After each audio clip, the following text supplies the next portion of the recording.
အတော့ပြက်မှာကြောက်တဲ့ယိုကီတွေဦးကိုမမတွေအတွက်အတော့များသွားရင် recovery ပြန်ရအောင်လို့ငရက်ဇပလင်နဲ့ငရက်တောက်ဟင်းဂျူလေးပေါ့နော်အဲ့ဒါလေးကိုလုပ်ပြီးတော့ recovery state မှာတောက်လို့ကောင်းအောင်လို့ခန္ဓာကိုယ်အားလည်းဖြစ်ခန္ဓာကိုယ်ထဲမှာအတွင်းကလေးစားတွေdamage ဖြစ်ထားတဲ့ဟာတွေကိုလည်းအလင်းမြန်တက်တာအောင်ပေါ့နော်ဒီလိုမျိုးရှင်းယူလေးချက်တောင်းမယ်ဟာကိုချက်ပြတာဖြစ်ပါတယ်ဒီရင်လိုချင်းကြီးလေးမှာတော့စက်တုံမီများများလေးနဲ့ဇပလင်လေးတွေရုပ်ကြီးစိမ်းလေးတွေထည့်ချက်တယ်ဒီကောင်အဆက်လုံးကဖြစ်အောင်လုပ်ထားမှာမဟုတ်ဘူးချင်းကြီးအထူးချက်ကိုပဲရှောက်ရည်တို့ဓမြာရည်တို့နဲ့ညှစ်ပြီးတော့စားပေါ့နော်ဒါအပူအဆက်ပြဲနေတဲ့ပုံစံမျိုးနဲ့တော့စားသုံးမှုမသိဘူးပေါ့နော်ဒါကျန်းမာရေးအတွက်လည်းစားရလည်းဖြစ်တယ်လို့ဆိုတော့အဲဆက်ပြင်းလန်ဆိုရင်တော့ဒါမကောင်းဘူးဒီ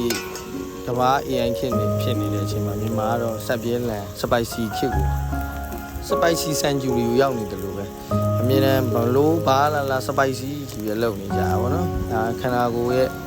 ကန်းစိတ်ဥဒုအာဟာရမမျှတဲ့အနေအထားတစ်ခုတော့ပိုပြီး supporting ပေးတာပေါ့နော်စက်ကဲလုံးနဲ့အစားစားအခုဆိုရင်တော့ဒီ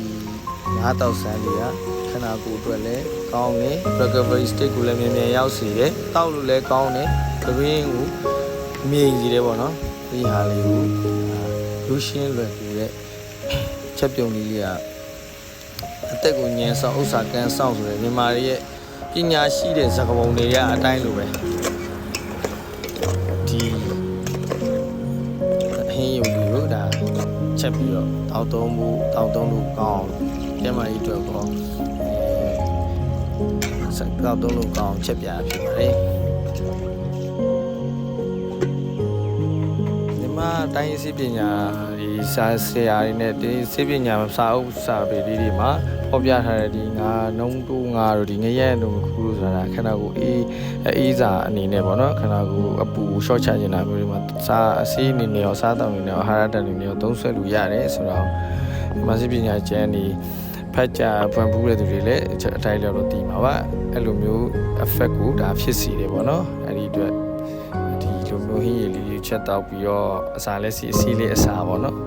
ဖြစ်ပြီးတော့ကျမ်းမှာချမ်းသာကြပါစေလို့ဆန္ဒပြုပါတယ်ကျေးဇူးတင်ပါတယ်ဗျာ